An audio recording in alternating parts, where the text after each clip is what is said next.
Ya hemos visto cómo a mediados del siglo XX, es decir, a partir de la década del 50 o 60, por lo menos en la tradición analítica anglosajona, que es la que más hemos recorrido, los filósofos comienzan a proponer para explicar el trabajo en la ciencia la existencia de marcos conceptuales. Es decir, aquello que hablábamos de que hay tres elementos en una actividad o en un acto de conocimiento, es decir, el sujeto que conoce, el objeto que se conoce y el marco conceptual desde el cual ese objeto es conocido y que media, digamos, ese conocimiento. En ese sentido, vimos el ejemplo de Kuhn, que propone el paradigma, o incluso el ejemplo de Feyerabend, que aunque le sigue llamando teoría, dijimos que no puede corresponderse la idea que tiene Feyerabend de teoría con la idea que tenían de teoría, por ejemplo, los neopositivistas y los falsacionistas. Es decir, la teoría para Feyerabend, como el paradigma como para Kuhn, y en este caso el estilo de razonamiento para Hacking, son marcos conceptuales que van mucho más allá de la propia teoría como un encadenamiento de proposiciones con ciertas relaciones lógicas, sino que más bien son una cosmovisión del mundo en la que trabaja el científico. Entonces, en esta sesión lo que quiero hacer es presentar brevemente el metaconcepto que propone Hacking para explicar esos marcos conceptuales y que, como acabo de mencionar, denomina, por lo menos al principio, estilos de razonamiento científico. Después él va a ir precisando esa denominación y para que se entienda mejor todo lo que está implicado va a hablar de estilos de pensamiento y acción científicos en los últimos en sus últimos trabajos, pero en realidad es simplemente un cambio de denominación que ilustra mejor lo que él está pensando, pero no hay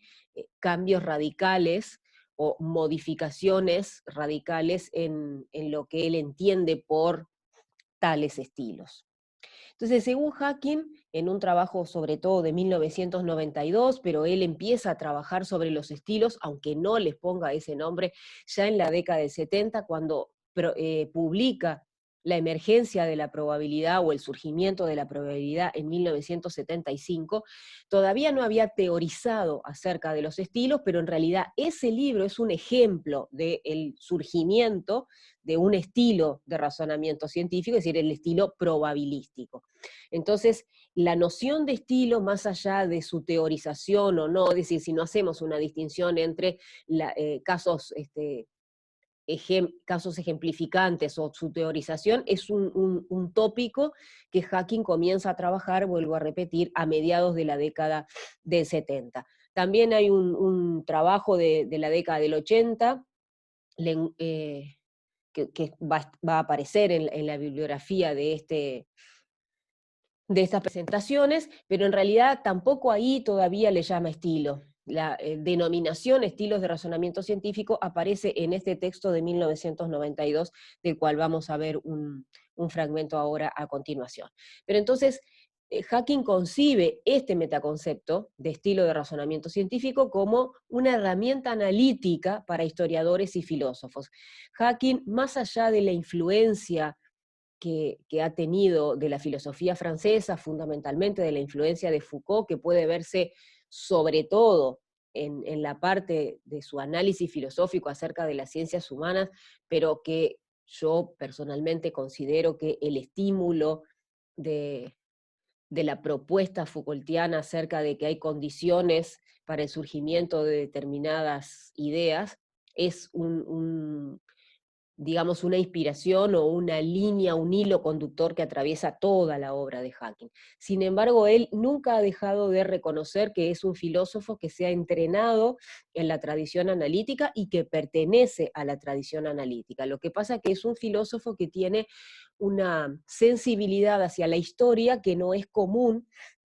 en la tradición analítica. Bueno, pero entonces lo que está proponiendo por estilo de razonamiento es justamente una herramienta, dice, analítica para historiadores y filósofos. Una nueva herramienta analítica que puede ser usada por historiadores y filósofos para distintos propósitos. Este es el texto de 1992 que está mencionado en la bibliografía y que es donde aparece fundamentalmente por primera vez la denominación de estilos de razonamiento. Esta idea de Hacking de estilos de razonamiento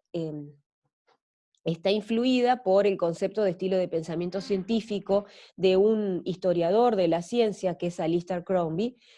que escribió un libro que se llama Estilos de pensamiento científico en la tradición europea. Hacking toma este trabajo de Crombie. El trabajo de Crombie son varios volúmenes donde Crombie, que vuelvo a repetir, es un historiador, que además es un historiador continuista, católico. En ese libro, Crombie, me voy a adelantar una diapositiva y después vuelvo, en ese libro Crombie lo que hace es analizar estos seis estilos que según él han atravesado la ciencia occidental, ¿no? Pero Crombie, vuelvo a repetir, les llama estilos de pensamiento. Hacking lo que se propone cuando en vez de hablar de estilo de pensamiento lo denomina como estilo de razonamiento, es hacer énfasis en esa otra actividad que viene reivindicando desde representar e intervenir, es decir, la manipulación, el trabajo material en la ciencia.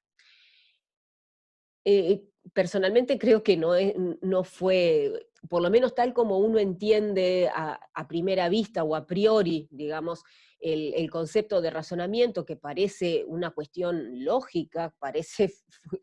justamente o paradójicamente una cuestión que tiene que ver con el pensamiento, no parecería ser en principio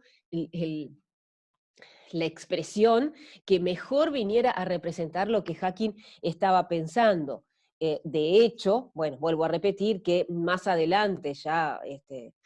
a fines de la década del 90 y más bien ya principios del siglo XXI, Hacking hace esa modificación, esa precisión, y entonces empieza a hablar de estilos de pensamiento y acción científico, justamente para reivindicar o para poner énfasis en esta otra acción que él pretendía reivindicar cuando cambia el concepto de pensamiento por el de razonamiento. La cuestión es que más allá del acierto o no de Hacking al utilizar esta expresión, Hacking propone que en los estilos están esos dos aspectos o esas dos actividades de la ciencia que son, como ya hemos venido viendo anteriormente, tan importantes una como la otra. Es decir, ya sabemos que Hacking pretendió revertir esa jerarquía que se daba en la filosofía de la ciencia anterior respecto de que la teoría tiene un nivel jerárquico, digamos, superior al de la experimentación, es decir, donde la experimentación se veía como simplemente una actividad para testear las teorías. Y Hacking ha reivindicado que en realidad la experimentación tiene una vida propia, que tiene una actividad propia, que es muy importante para Hacking, que es la creación de fenómenos, porque de hecho ya sabemos que para Hacking la principal función de la ciencia no es explicar y predecir, sino transformar el mundo. Entonces, volviendo, y después repasamos un poquito esto, pero volviendo a lo que estábamos diciendo, esta noción de estilo, o esta concepción, digamos, de estilo de razonamiento científico, nace a partir de la influencia de esta noción de Crombie, de estilos de pensamiento, pero Hacking en realidad toma como base la lista de estilos de pensamiento de Crombie, pero la complementa con algunos otros. Nosotros, como decíamos, vemos acá que Crombie propone estos 6 estilos de pensamiento que según él han atravesado la la ciencia occidental, el método de postulación que se ejemplifica por la matemática griega, el método experimental para el control de postulación y exploración mediante observación y medición, la construcción hipotética de modelos analógicos, el ordenamiento de variedades por comparación y taxonomía, el análisis estadístico de regulares de poblaciones y la derivación histórica de desarrollo genético. En primer lugar, Crombie, como ya dije, es un historiador, por lo tanto, analiza estos estilos desde la historia, no desde la filosofía. Y Hawking le va a hacer algunas críticas a esta propuesta de Crombie, que lo vamos a ver ahora a continuación. Entonces, en realidad, Hawking no se queda con esta lista, la toma como punto de partida y además la toma diciendo que, bueno, a él le sirve para ejemplificar lo que está proponiendo. Sin embargo, a pesar de eso, Hawking complementa esta lista de Crombie con algunos otros estilos que él se preocupa, digamos, o se ocupa de desarrollar. Por ejemplo, el estilo de la ciencia de laboratorio, que según Hawking es la innovación fundamental del siglo XVII y que está caracterizada por la construcción de aparatos que están destinados a interferir, a aislar, a purificar fenómenos y a crear otros nuevos, es decir, justamente la actividad que para Hawking es característica de la ciencia. Bueno, por ejemplo, el estilo de laboratorio sería una mezcla de estos dos estilos que propone Crombie. Ahí vemos, por ejemplo, una diferencia entre la propuesta de Hawking y de Crombie. Justamente una de las cosas que le critica Hawking a la lista de Crombie es que no es una lista exhaustiva. En primer lugar, porque es una lista que solamente se ocupa de la ciencia occidental, y sin embargo hay otros estilos de ciencia que pertenecen a otras, por ejemplo, a estilos de ciencia en Oriente. En segundo lugar, tampoco es exhaustiva, porque como veíamos recién, deja fuera estilos que resultan de la unión de dos clásicos, como por ejemplo el estilo de laboratorio, que les decía, es una combinación del estilo de experimentación para el control de postulación, la observación y la medición, y la construcción hipotética de modelos analógicos. También, por ejemplo, en el estilo matemático, Hawking identifica lo que podríamos llamar subestilos que tienen que ver con geometría o con algunos otros ámbitos de la matemática, etc. A principios del siglo XXI, Hawking va a retomar con fuerza, digamos, su trabajo acerca de los estilos de razonamiento, que es ahí cuando propone, como les decía, una eh, expresión o una denominación mejor acerca de estos estilos de razonamiento, y entonces va a decir, por ejemplo, va a hablar de que cada uno de estos estilos tiene figuras icónicas, por ejemplo, el estilo, el personaje, que no quiere decir que ellos hayan por sí solos elaborado este estilo, pero sí que son los héroes, entre comillas, de cada uno de estos estilos, y entonces, bueno, por ejemplo, respecto de la ciencia del laboratorio, el personaje icónico es Robert Boyle con la creación de la bomba de vacío, o Darwin en otro caso, o Pascal, etc. Una cantidad de personajes que de alguna manera representan eh, cada uno de esos estilos, porque, bueno, marcaron algún hito en el desarrollo de esos estilos. Entonces, Hawking toma como base, vuelvo a repetir, esta propuesta de Crombie, pero le hace, además de las críticas que hace acá, y entonces el agregar, digamos, algunos otros estilos, además del estilo de laboratorio, Hawking trabaja mucho también el estilo estadístico. A partir de eso y de la observación de los censos a través del estilo estadístico, es que surgen algunas de las nociones que se ven en la propuesta de Hawking acerca de las ciencias humanas, como la de la construcción de personas y el nominalismo dinámico, las clasificaciones interactivas. Entonces, la idea esta de estilo de razonamiento está por debajo de muchas de los otros tópicos que también trabaja Hawking. Pero si la propuesta de Crombie, como les decía, es una propuesta histórica, la propuesta o el punto de vista desde el que Hawking construye esta noción de estilo de razonamiento es un punto de vista filosófico e incluso muchas veces antropológico, porque lo que va a estar tratando de mostrar a través de estos estilos es justamente cómo se elabora, cómo se produce el conocimiento y por lo tanto esas actividades cognitivas que están incluidas en la actividad científica. Entonces, el estilo de razonamiento es una unidad de análisis de largo alcance. Como ustedes pueden ver en los propios ejemplos de Crombie, y que para eso servían, según Hacking, para ilustrar, el estilo matemático comienza en la época griega y se mantiene como estilo hasta este momento. Es cierto que ha habido cambios, pero entonces, para Hacking, los estilos de razonamiento son, como dice ahí, unidades de análisis de largo alcance. Ahora nosotros vamos a ir viendo otras características que hacen que, por ejemplo, si nosotros pensáramos en comparar el estilo de razonamiento con el paradigma dura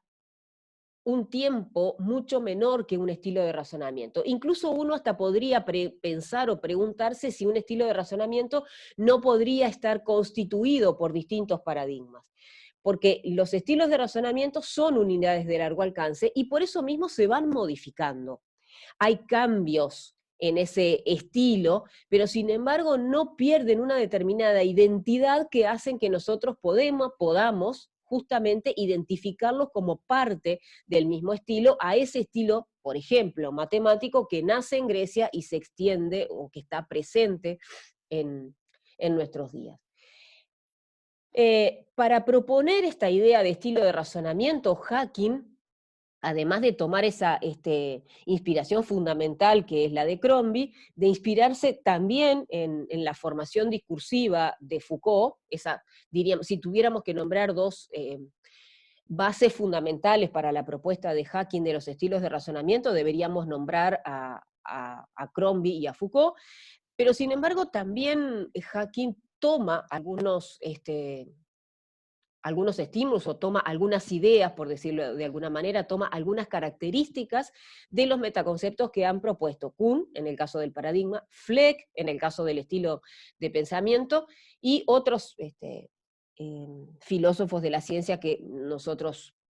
Davison y algunos otros que nosotros no trabajamos en este curso. Entonces, acá en esta definición, por ejemplo, o en esta caracterización, si quieren, de estilo de razonamiento, cuando dice que es una unidad de análisis impersonal,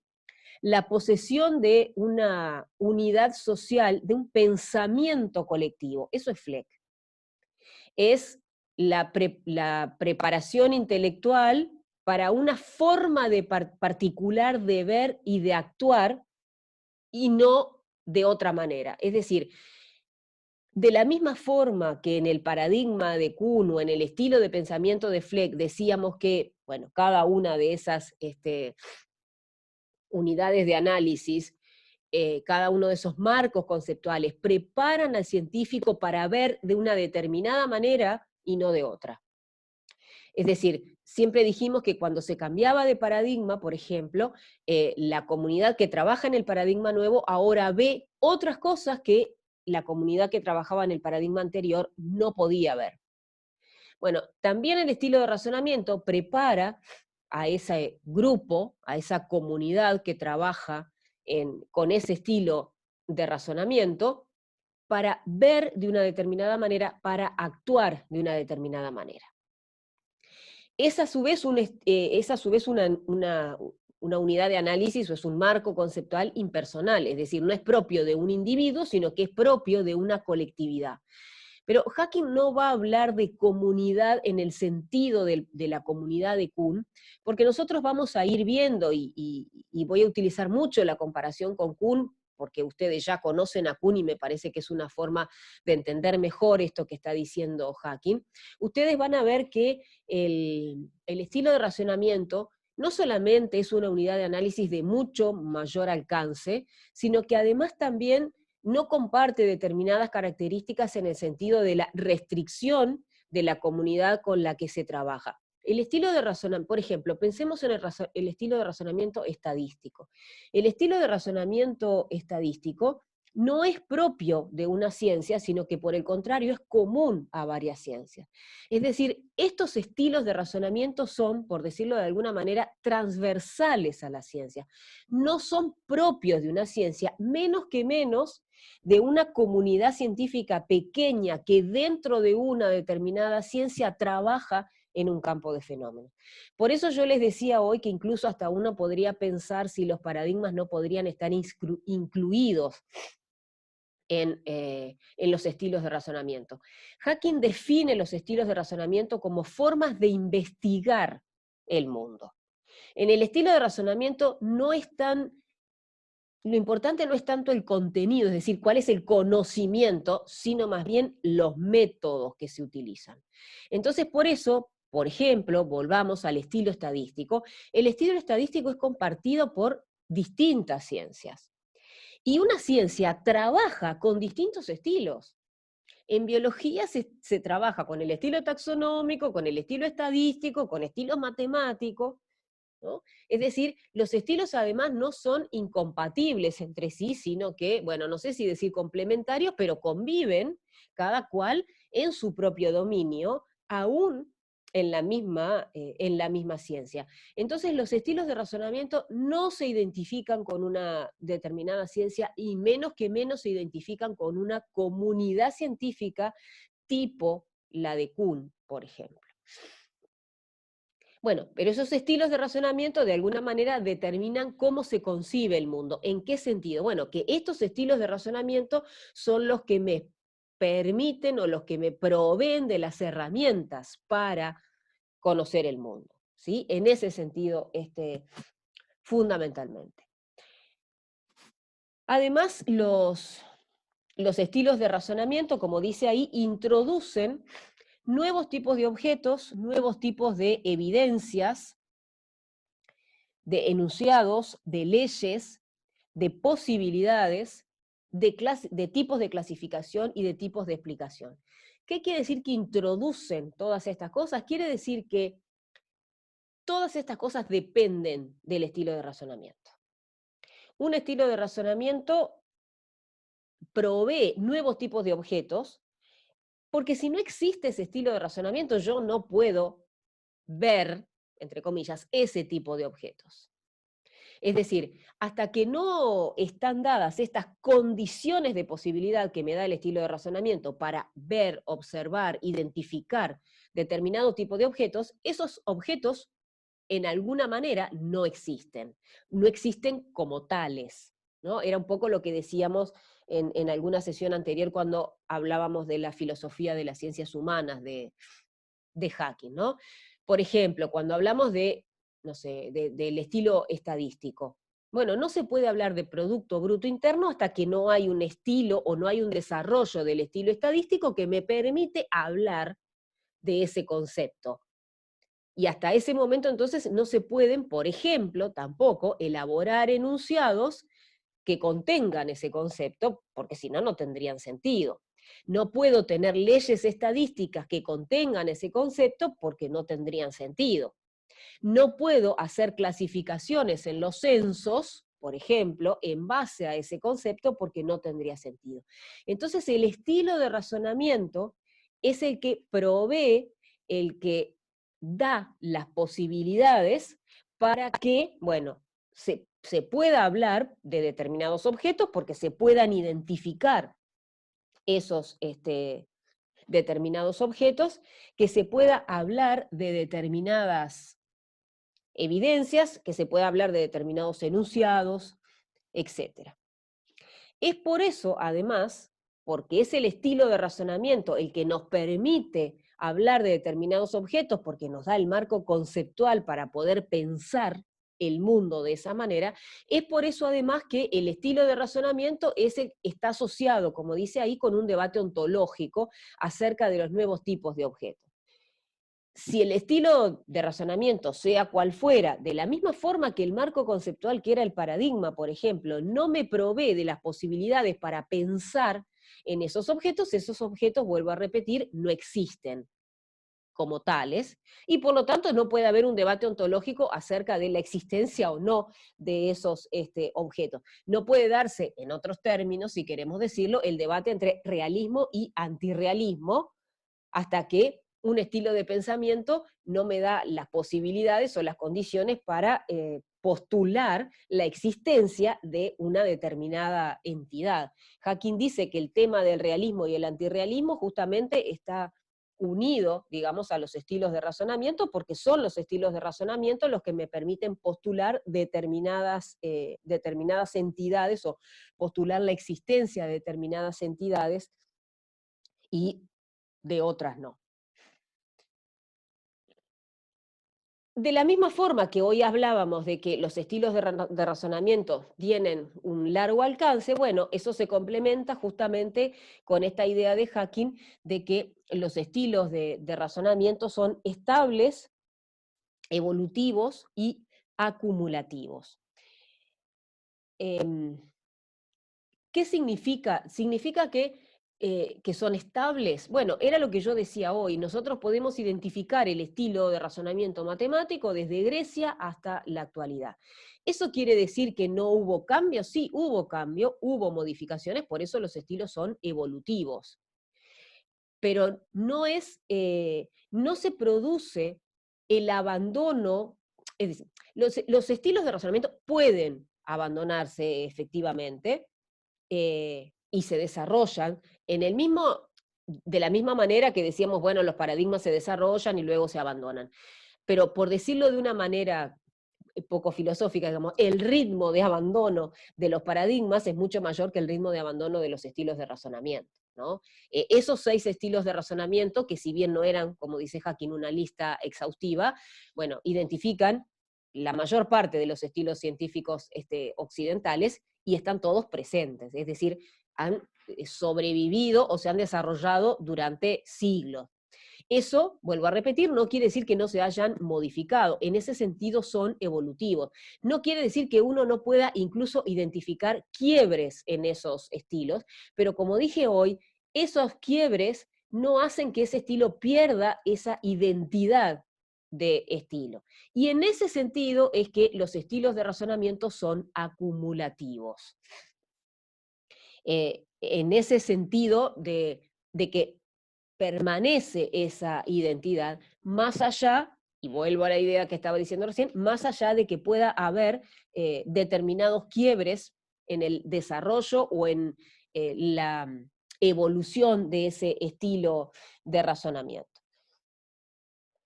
Incluso, bueno, como decíamos hoy, en esa modificación se pueden integrar determinados estilos para formar otros, es decir, los estilos mutan y bueno, algunos mueren, como por ejemplo algunos estilos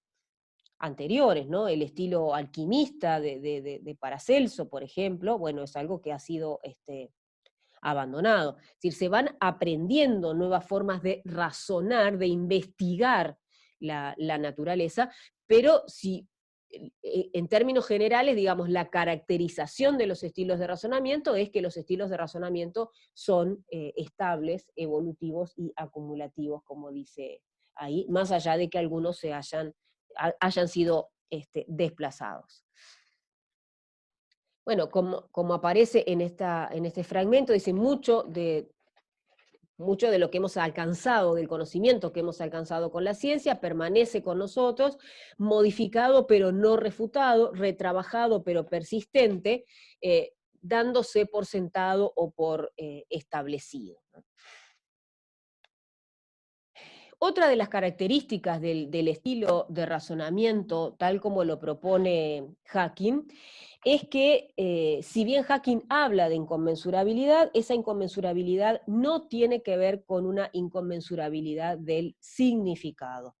Bueno, así como ya hemos visto que para Hacking lo importante en la ciencia no es la representación y por lo tanto no es la teoría, bueno, en consonancia con eso, tampoco lo importante en este caso va a ser el significado, es decir, la semántica o la referencia, ¿no?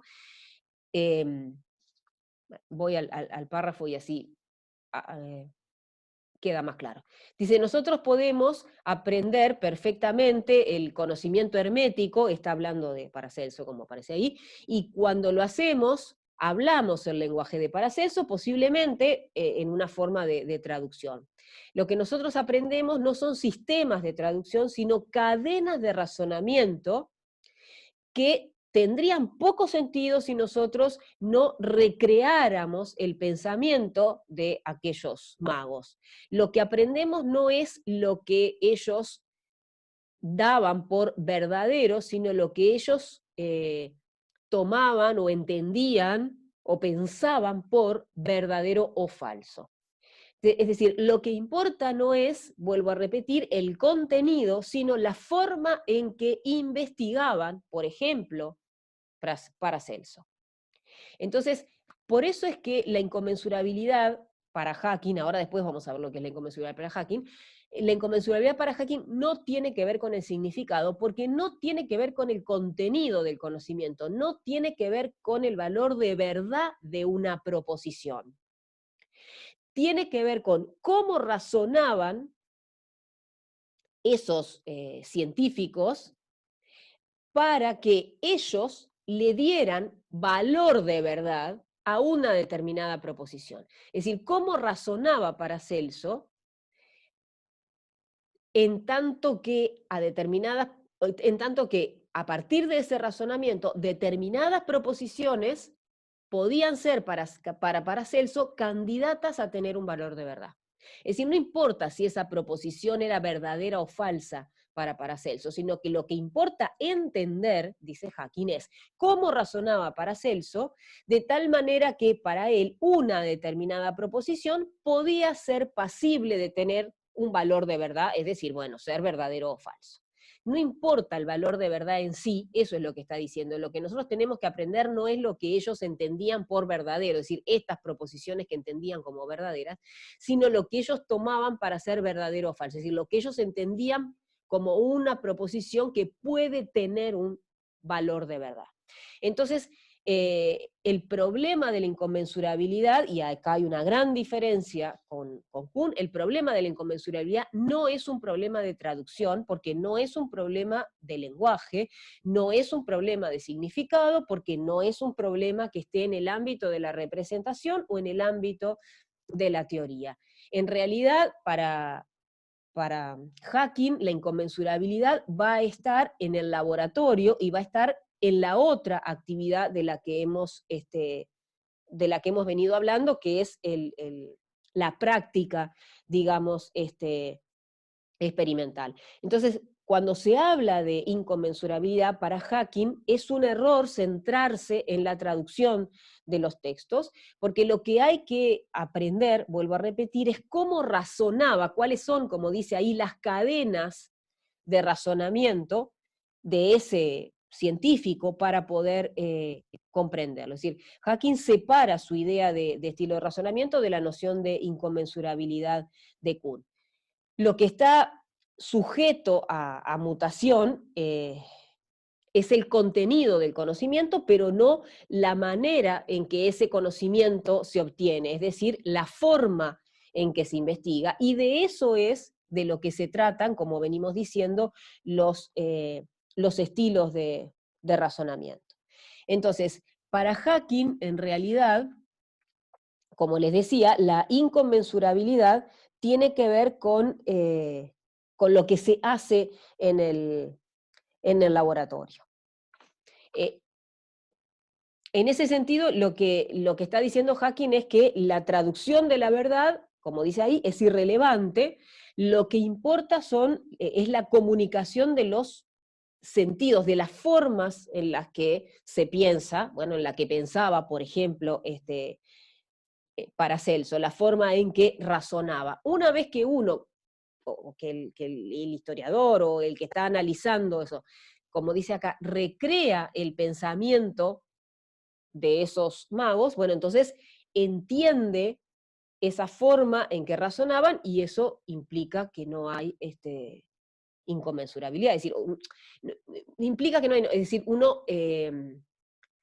sobrepasa inconmensurabilidad en todo caso. Entonces, la inconmensurabilidad, según Hacking, tiene que ver, como les decía, no con el significado de los términos, sino con lo que se hace en el laboratorio, en el sentido de que, por ejemplo, hay instrumentos que proveen determinadas medidas para una teoría y que sin embargo son ineptos para otro, ¿no? Entonces, la inconmensurabilidad se da en el laboratorio cuando hay aparatos, cuando hay instrumentos, cuando hay prácticas que me sirven para determinadas teorías, sí, pero no para otras.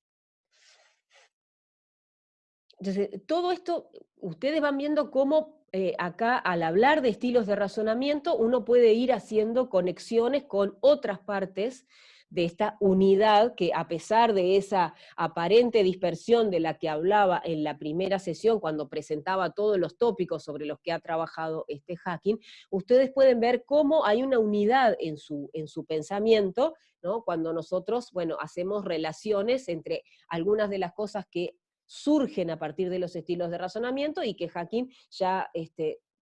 que nosotros ya hemos mencionado y que Hacking trabaja respecto de las ciencias humanas o respecto de su idea acerca de la representación o de la intervención, la interferencia, la manipulación. Entonces, los estilos de razonamiento además tienen lo que Hacking llama sus propias técnicas de autoestabilización. Es decir, de alguna manera los estilos de razonamiento tienen sus propias técnicas para ir madurando, para ir haciéndose cada vez más robustos.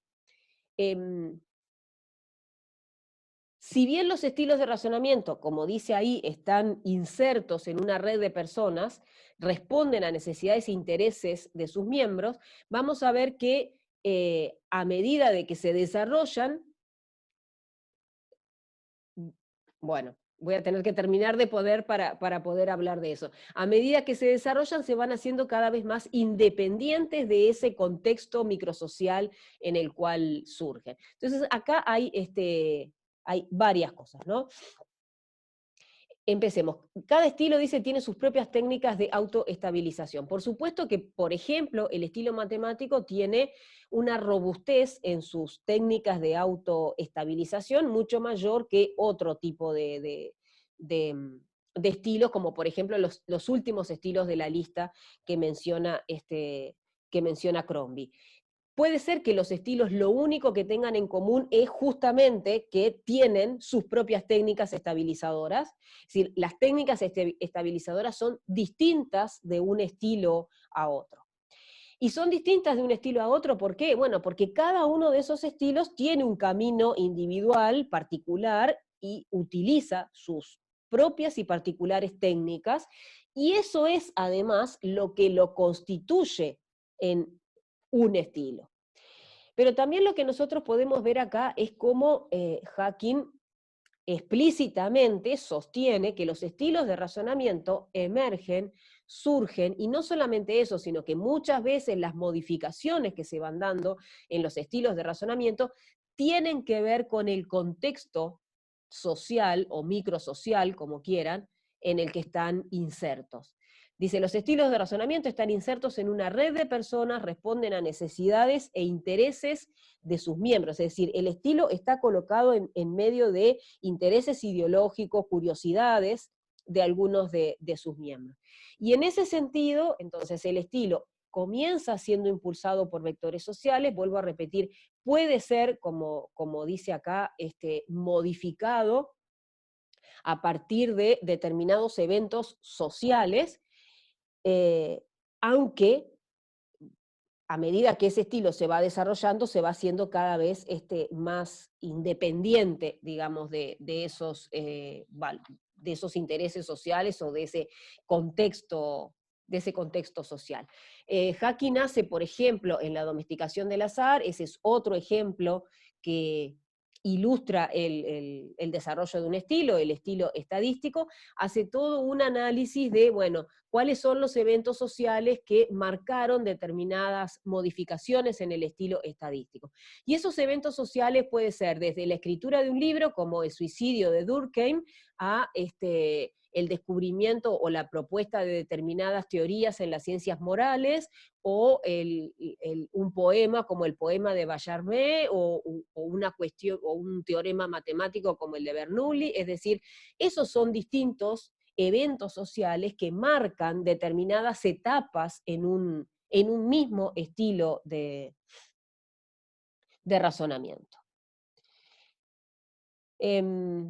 Los enunciados, dice, son candidatos a y poseen valores de verdad de acuerdo con el estilo. Bueno, eso era lo que estábamos diciendo recién cuando hablábamos de que lo que importa para poder entender un estilo de razonamiento, o quizás también una etapa o un periodo pasado de un mismo estilo de razonamiento, es las formas en que se razona con ese estilo de razonamiento. Y entonces decíamos, lo que importa no es si esta proposición es verdadera o si esta proposición es falsa, sino qué hace, cómo piensan estos científicos de tal manera que le adjudican valores de verdad a una determinada proposición. Y entonces, una proposición, según los estilos de razonamiento, en primer lugar, tienen que ser un candidato a tener valor de verdad. El primero que dice que una proposición es un candidato a tener valor de verdad es el estilo. Yo hoy les daba el ejemplo de, bueno, en determinado momento se empieza a poder hablar de PBI. Si antes de que esté ese concepto, antes de que el estilo de razonamiento provea las condiciones para poder hablar y para poder postular ese concepto, uno utiliza ese concepto en un enunciado, ese concepto no tiene sentido y por lo tanto esa proposición no es un candidato a tener valor de verdad, porque no hay cómo medirlo, porque no hay cómo verificarlo, porque no hay cómo probarlo, porque no forma parte de esa propuesta de la ciencia. Entonces, en primer lugar, el estilo establece cuáles son las proposiciones que son, como dice acá, candidatas a tener un valor de verdad. Y después, además,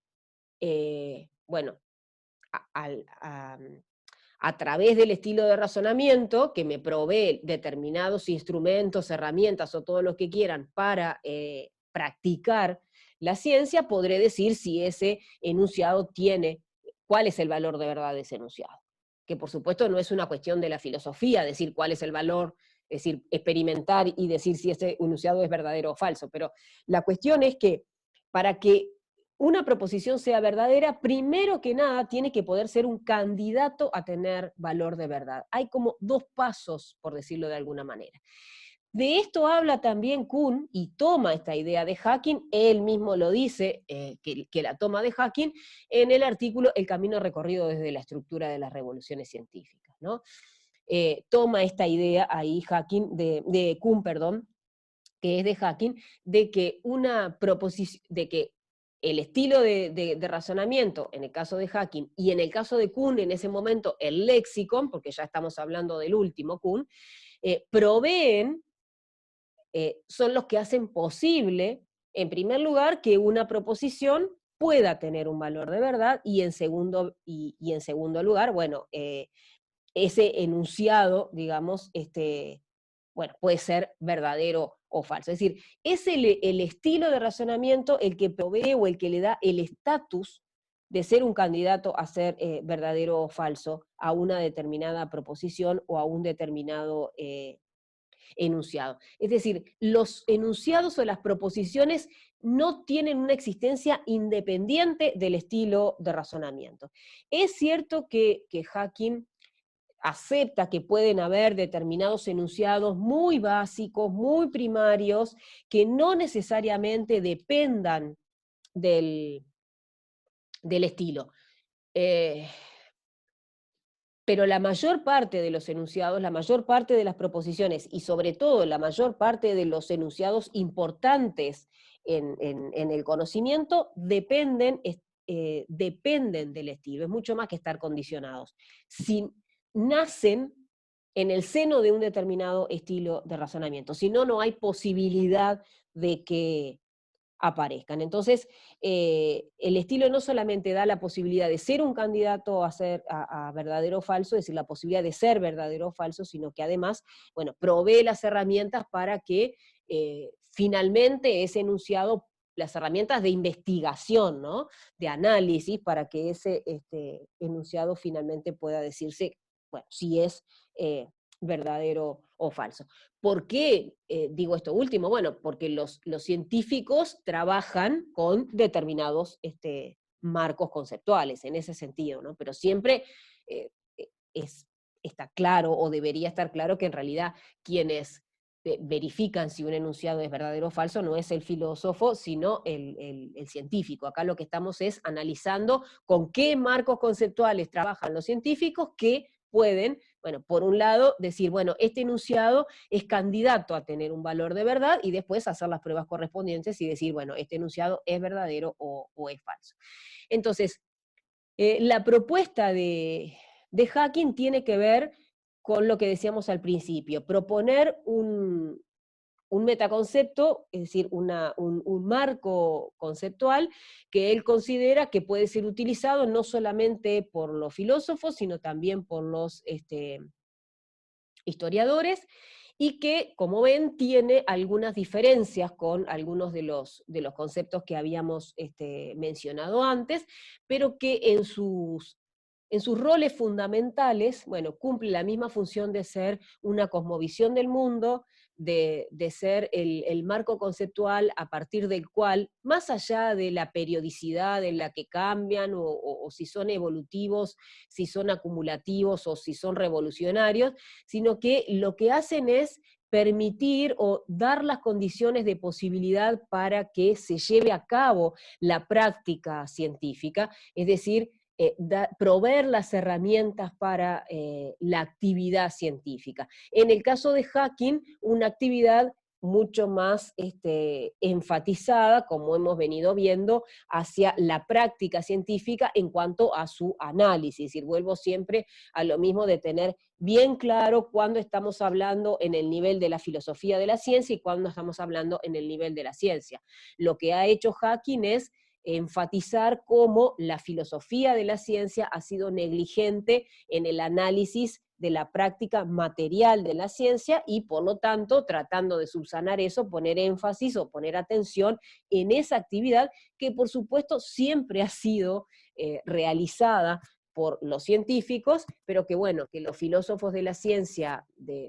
de la primera mitad, sobre todo del siglo XX, dejaron desatendida en su análisis.